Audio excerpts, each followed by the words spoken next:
How's it going, guys? Never stop the RC. Okay, I did stop the RC for a bit. I haven't been doing too much in the hobby. I kind of made a hobby out of trying to grow my hair, I guess. I just want to thank you guys for all the great comments on the last video. I hadn't made a video since the end of 2019, and it was just really nice to see that you guys still remembered us. You know, so many comments, I couldn't even reply to all of them, but I did read them all. When the RocHobby 1/6 scale MB was announced, I was all over it because I love that Jeep. Obviously, I have the full scale version. If you say Willys or Willys, you're correct either way. John Willys was the name of the founder of the company, but for decades people have been calling it Willys. So if you say Willys, people know what you're talking about, so that's fine. If you say Willys, you're just saying the name correctly. Usually if you say Willys, people will say no, it's Willys.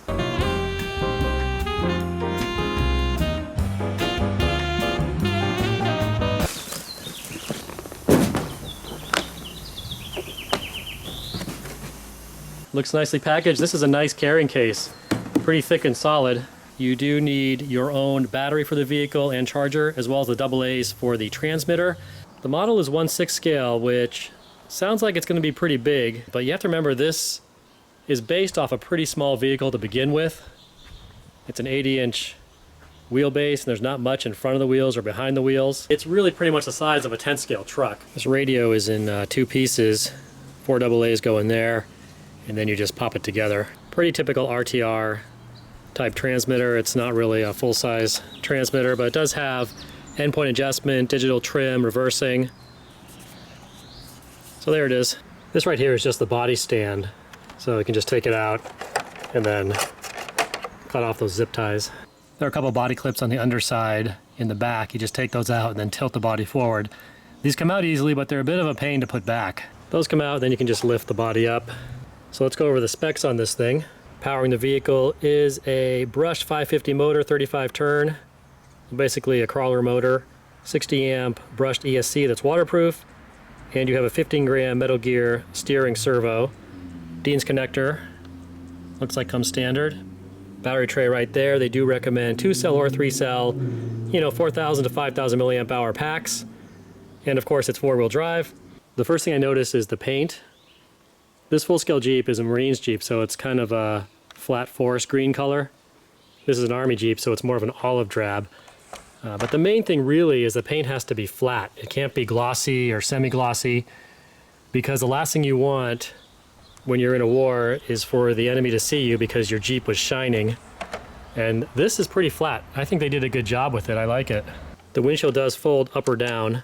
Right now it's just loose, but if you put it up, there is a little clip back there. You kind of have to push it back and then down, and then it clips in place. I want to just talk about the Insignia on the Jeep, and maybe some of you guys who know this stuff better can help me out with this. On the hood we have the Invasion Star with a broken circle, easy enough. And then on the side we have what should be a 20 in the front, which is correct. And then we'd have the serial number, which early in the war would be 5 digits, and then later in the war would be 6 digits. This one is 7 digits, 5162675. Seems like too many digits, but maybe you guys could help me out with that. Then on the bumper we have, on this side, the Major Command, which is 82nd Airborne it looks like, and then Intermediate Command, which is 12. I'm not sure what the 12 is, if any of you guys know that. And then over here we'd have the unit or activity number and the vehicle number. So we have 1, and then 397 would be the vehicle number. I'm not sure about that. The star in the middle is correct. So I'm not sure how much thought they put into the Insignia, because if you look, these markings are exactly the same as the JJRC Q65 10 scale Jeep, which sells for 50 bucks. They just copied them on over to this Jeep. I think it would have been kind of cool if they had done a new scheme, a different Jeep. And I'm not even sure these numbers really make sense, but if any of you guys know, please let me know in the comments. I really do like the wheels. I think they got that just right. Just the right size. They've got the skinny, non-directional tires. Everything about the wheels are just right.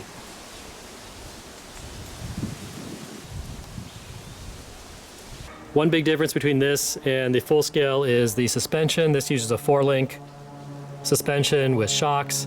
And of course the full scale has leaf springs. No doubt this will probably perform a little better, but this is not going to be a competition crawler by any stretch. I think if they had done a leaf spring suspension, that would have been really cool and made it a lot more scale. Probably would have added some cost to it. But anyway, that is what it is. Lots of little detail in the front. They've got all the little latches.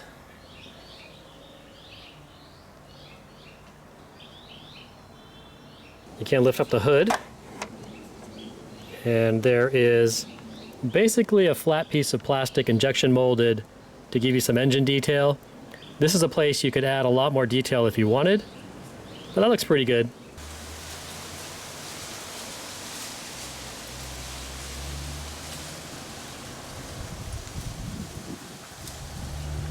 The inside is very nice. You have these soft fabric seats, front and back.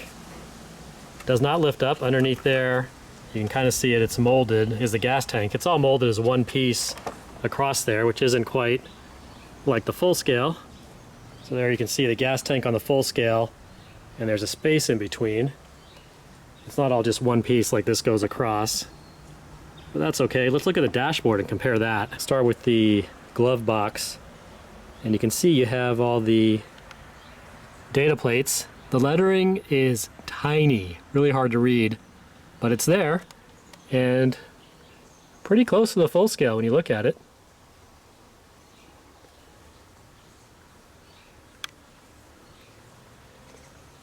This one does not have a gun rack like this one does, but let's look at the instruments here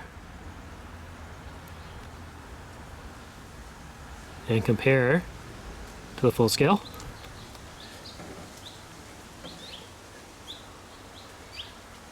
It's pretty close. You can see the lights there on top are a little bigger. They put these tiny little nubbins right there, but they did remember it. And then you have over here your choke and throttle. Just little plastic pieces molded in there to represent that. Well, that's pretty good. Got 3 sticks. Looks like we're missing a pedal. Am I right? We're missing a pedal. We've got a brake and a gas. We don't have a clutch pedal. And they did remember the shifter, so they forgot the clutch pedal. You can see over there, clutch pedal. The little footrest, where you put your foot when you start, there is actually a little molded piece in there. It's kind of hard to see. It's right there. It's not the right shape, but it is there. But there's no starter. You can see the starter right there. Anyway, I'm being really nitpicky, but it's kind of interesting just to see what they did remember to do and what is kind of left off. See parking brake right there. It's just a molded piece. But pretty good. They do have windshield wipers in the rear view mirror. And the mirror, check that out. The mirror is actually a mirror. That's pretty cool. And the windshield wipers actually move, mainly from the outside, whereas on the full scale, obviously they're inside operated. That's not bad. That's pretty good. I mean, remember, this is an RTR, basically. You know, it's all put together. You're just buying it as is. There's a mirror on there, a real mirror on the side mirror. Yep, that's a real mirror. That's pretty cool. All right. I like it. Give you guys a look at the back seat. Oh, they're missing the crank. That would have been cool. Let's take a look at the back of the Jeep. Spare tire, functional. Jerry can. Fabric strap, that's nice. Pintle hook, which actually works. You can open it and close it. So I guess you could tow something with that.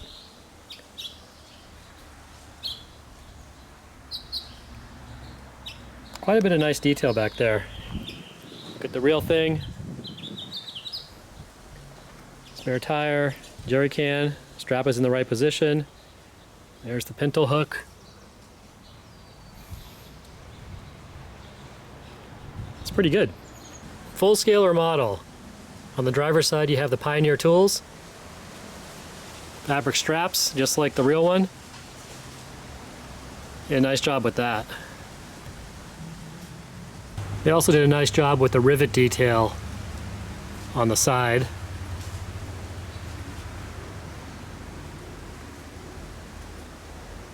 Give you guys a look at the front. The lights do come on, and I'll show you that once I get a battery in it. The grill looks good, the lights are good, it has the blackout lights, you can see.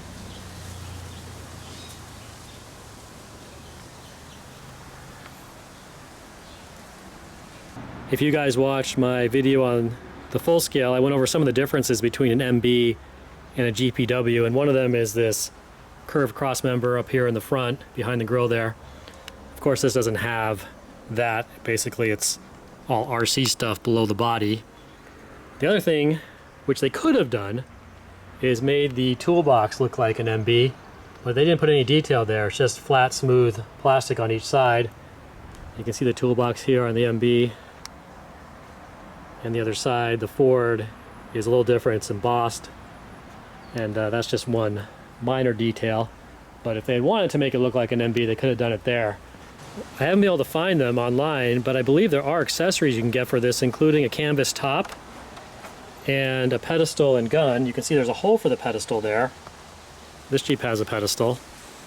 But I can't find these online, so I'm not sure if they exist or not. Maybe you guys know, you can put in the comments. It does look pretty good with the top up, and then it's always nice to add a little more detail if you want. One thing this definitely needs is a driver, and I haven't found a good 6-scale driver yet. If you guys know where I can get a World War II figure 6-scale, please let me know, because it's pretty much essential that you put a driver in this thing. And I've seen a lot of drivers in these Jeeps, and usually they're too big. Their heads come way over the windshield, which is too big. You know, for this, you need your head to be about an inch above, or a couple inches above the windshield at most. But you see their whole head above the windshield, which just isn't really that scale looking. You know, if you were like 6'10", there's no way you'd be able to drive this thing. You can't adjust the seat. You wouldn't be able to function. So if you guys know any good scale figures that are available, please let me know. And I was just thinking one nice scale feature they could have added maybe was a small oil leak on the bottom, maybe, you know, after it runs for a while, just so it drips a little onto the ground, just like the full scale. You know, they're always marking their territory. I've just about got a 2-cell 5,000 milliamp pack charged up, so I think I'll get that in here, and we'll go ahead and take this for a drive just around the house, just to see how it does. Not this one, this one. This is just quickly strapping in a 2-cell 5,000 milliamp pack. Plenty of room in there. I think you could easily get a 3-cell, no problem.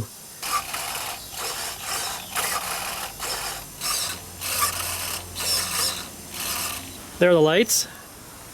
Actually, I like those headlights. They look good. If you want to get nitpicky, you could say the blackout light doesn't make much sense. It would never be that bright because they were designed to have very minimal light, just enough to drive, but you didn't want to be seen. Anyway, that's being nitpicky. Lights look good.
First impressions are it drives pretty nice right out of the box. Slow control is decent. It's not perfect, but you know, pretty good for basically a ready to run crawler. Looks good, steering's good, servo seems to be strong enough. I hope you guys enjoyed this look at the RocHobby 6 scale Willys MB or Willys MB, whatever you want to say. Any comments or questions, please post below.